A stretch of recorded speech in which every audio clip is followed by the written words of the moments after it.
욥기 23장 10절 한 목소리로 함께 합독하도록 하겠습니다. 시작. 그러나 내가 가는 길을 그가 아시나니 그가 나를 단련하신 후에는 내가 순금같이 되어 나오리라. 아멘. 한 해를 마무리할 때 어떤 우리가 이런저런 것들을 결산해 봅니다. 근데 그런 것들을 늘 결산할 때, 뭐 특별한 것들이 없는데, 그러나 어떤 때는 예기치 않은 일들을 통해서 그 어떤 막막함 가운데 주님 왜입니까? 라는 질문을 또 우리가 하게 되지요. 근데 이제 제가 주일날 설교에 한 해를 우리는 정리하지 말고 그 일들이 의미하는 것들을 해석하자.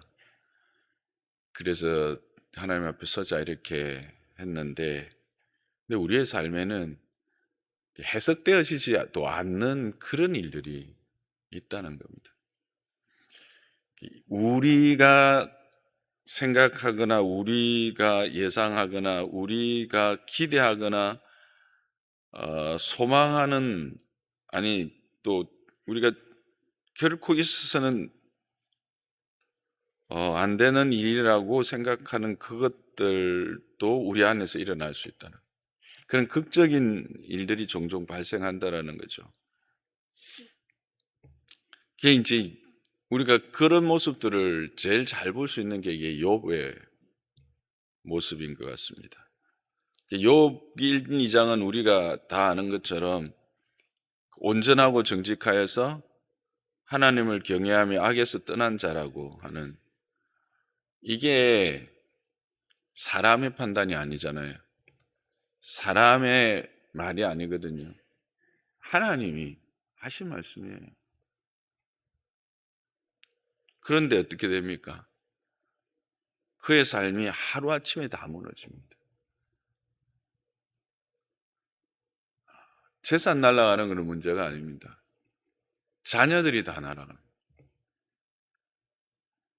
그래서 그들을 위로하기 위해서 새 친구가 멀리서 옵니다. 근데 어떻습니까? 그들의 친구들이 하는 말이나 반응은 위로보다는 판단이고 동정보다는 정죄가 먼저 나옵니다.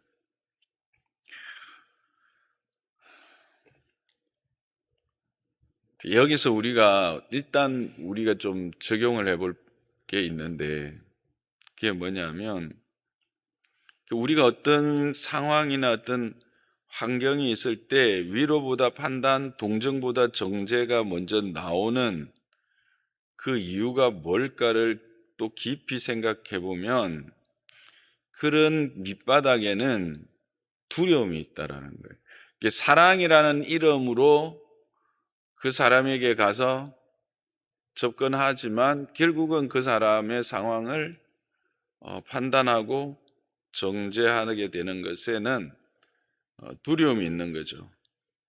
어떤 두려움이었을까요? 이 세 친구에는 이런 어인도 이렇게 무너질 수 있다면 나도 무너질 수 있다라고 하는 공포 때문에 뭘 요구하느냐면, 욥으로 하여금 죄를 스스로 고백하게 해서 자기를 스스로 아니하고 지키려고 하는 그런 내재적 어떤 특성들이 우리 안에 있다라고 하는 거예요.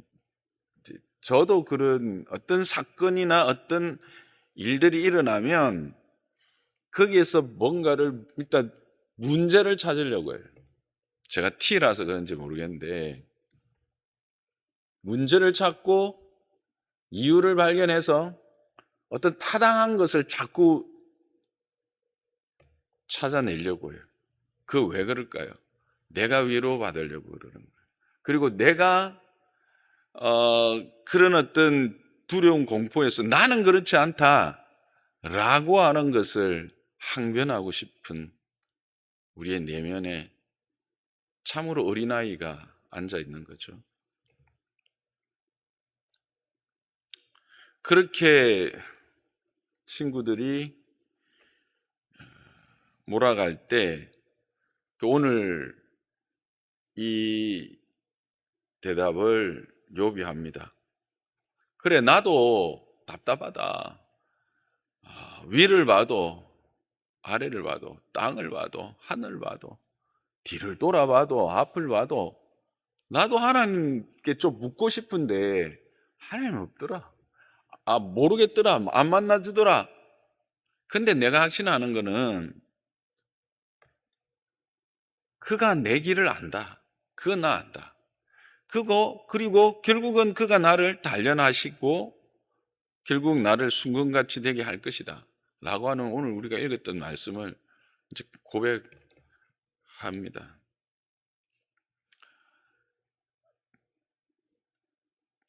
우리 인생에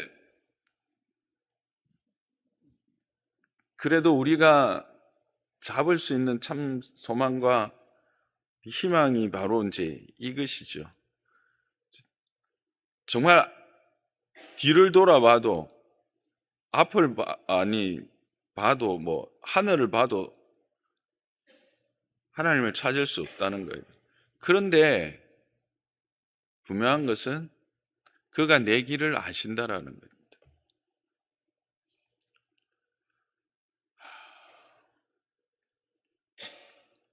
대단한 믿음이죠.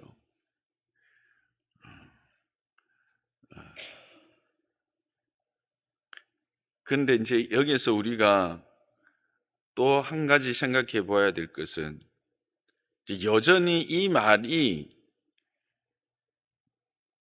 정말 그런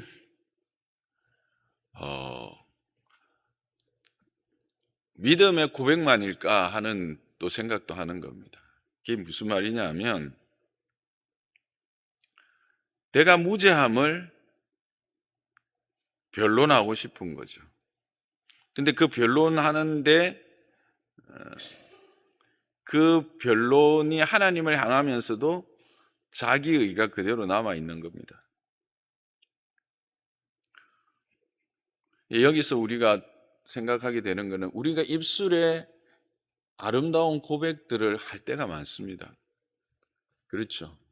우리가 입술에 참 사람이 듣기에 너무나 아름답고 너무나 참 경건한 그런 믿음의 고백들이 많이 있습니다만 그렇다고 그 믿음의 고백이 있다고 내가 그 믿음의 자리에 있지는 않다라고 하는 사실을 우리는 또한 기억해야 합니다. 왜 그렇게 말할 수 있느냐? 이 이후에도 여전히 욥은 어떻게 합니까? 자기의 의를 나타내고 자기의 의가 인정받기를 원하는 거죠. 그래도 우리가 이 한 해를 마감하면서 주님 아십니다. 주님 내 길 인도하십니다.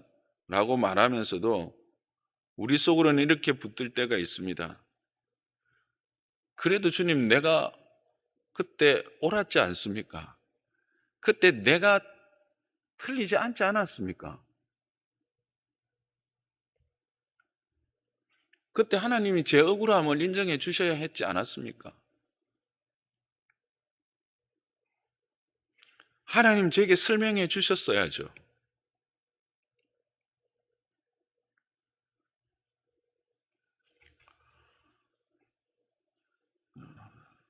그래서 이 욥기의 전체의 흐름에서 볼 때 이 23장 10절을 기점으로 우리가 생각해 보면 참으로 이 말이 맞아요.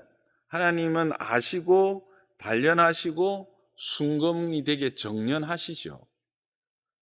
그런데 여기서 우리가 분명히 알고 가야 되는 것은 같은 맥락이지만 점검으로 나오는 과정은 고백의 유무가 아니라 중심의 이동이라고 하는 사실.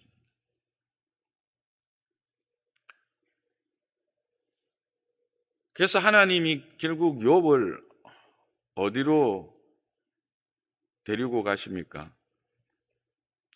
고백의 자리에서 멈추지 않고 고백이 삶이 되는 자리에까지로 이끌어 가십니다. 그래서 마침내 38장에 가면 어떻게 합니까? 하나님이 폭풍 가운데 임하십니다. 그러면서 무슨 말을 하시죠? 무지한 말로 생각을 어둡게 하는 자가 누구냐?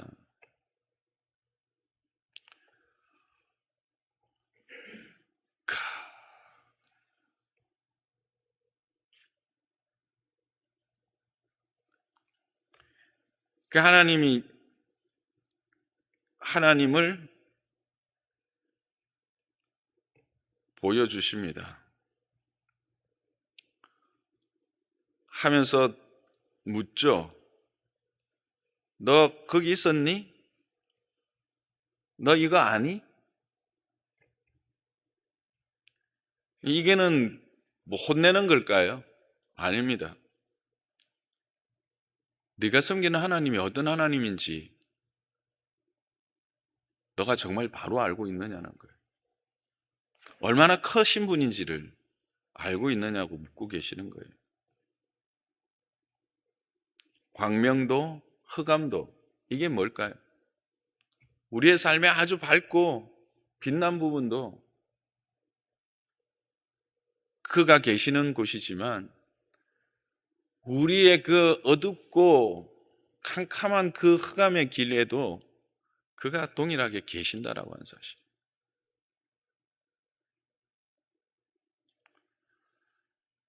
그래서 아까 우리가 고백에서 우리의 중심을 이동해야 된다라는 것이 이걸 통해서 누구를 얻게 되느냐 하면 우리의 중심을 하나님께로 이동하고 하나님을 우리가 얻는 거예요. 이게 하나님이 진짜 원하시는 거예요. 정말 하나님이 내 하나님이라고 하는 그 온전한 수용과 그 안에서의 자신의 발견을 하게 되는 거죠. 그래서 42장 5절에 최종적으로 이런 고백을 하지 않습니까? 내가 주께 대하여 귀로 듣기만 하였사오나 이제는 눈으로 주를 배움나이다. 이게 어떤 모습이냐 하면 지금까지 욥은 계속해서 논정했어요. 자기의 의로움에 대해서 논정했습니다. 그런데 이 모습은 뭐예요? 내가 주께 대하여 귀로 듣기만 하였더니 이제 눈으로 주를 배웁니다. 경배하는 사람이 되는 겁니다.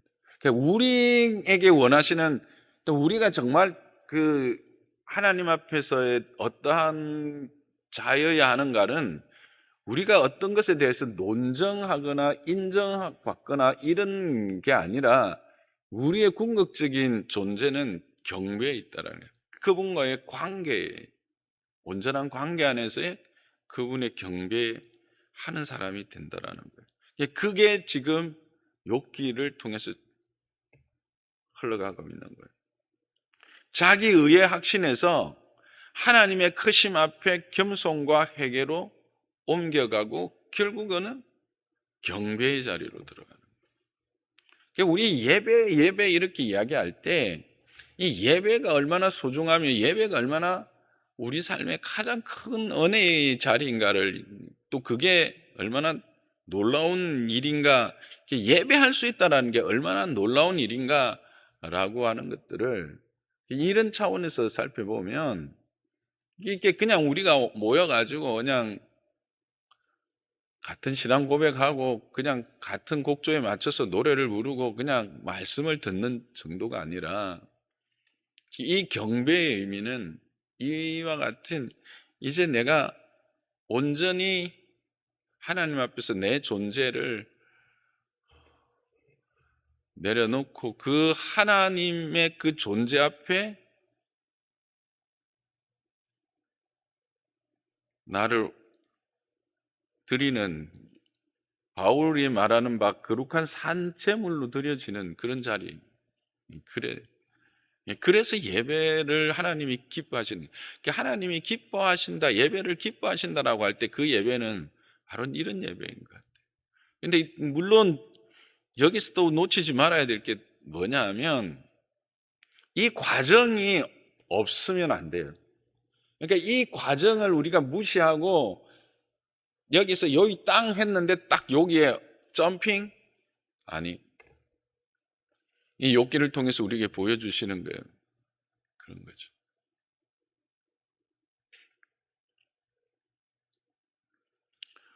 그리고 나서 이 이제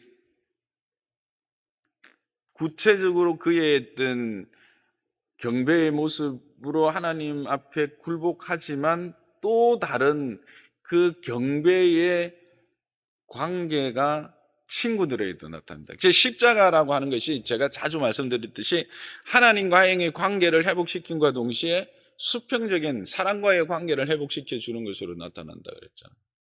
그래서 우리가 예수를 잘 믿는다라고 했을 때 제가 자주 이야기하는데 어떤 종교적인 행위가 철저한 사람을 말하는 것은 절대 아닙니다.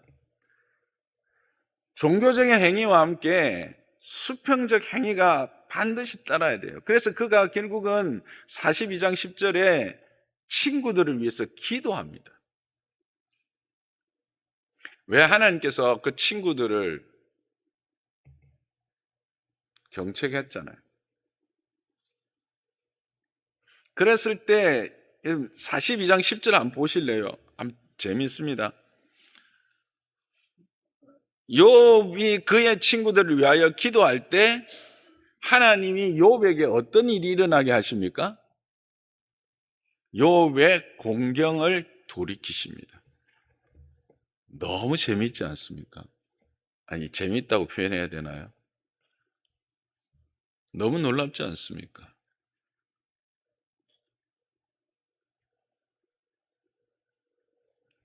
그래서 결국 정금으로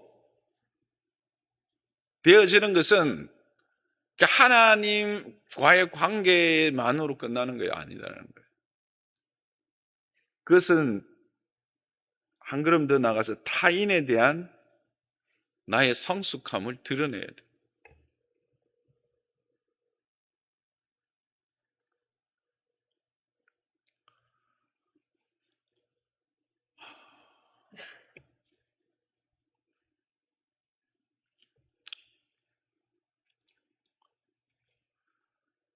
여러분, 오늘 제가 어찌 보면 이 욥기의 그 긴 이야기를 그냥 짧게 했지만 여러분들이 나름대로 생각하는 것들이 많으리라 생각합니다.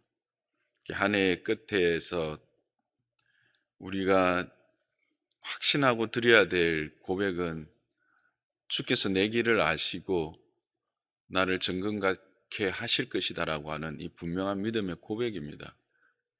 그 믿음의 고백이 진정한 고백이 되어 경배의 자리에 가기까지 하나님과의 더 친밀함과 그 하나님의 어떠하심에 대한 분명한 확인의 과정들, 그리고 그것이 내 안에서 충만해서 진정한 예배자로, 경배자로 서고, 그리고 그 수직적 관계의 경배뿐만 아니라 수평적 관계에서의 회복, 화평케함, 이것까지가 내가 고백했던 그 정금의 모습으로 나온다라고 하는 것을 생각하며, 이 과정이 바로 단련하신 후 정금같이다. 단련하신 후 정금같이다 라고 하는 것을 함께 기억하면서 올 한 해도 그렇게 나를 단련하신 것들을 생각하며 아직 내가 단련되지 못한 것들에 대하여 하나님 앞에서 기도하고 또 그것들을 이 한 해에 마무리하면서 잘 해결하고 그렇게 새해를 맞이하는 저와 여러분 되었으면 합니다.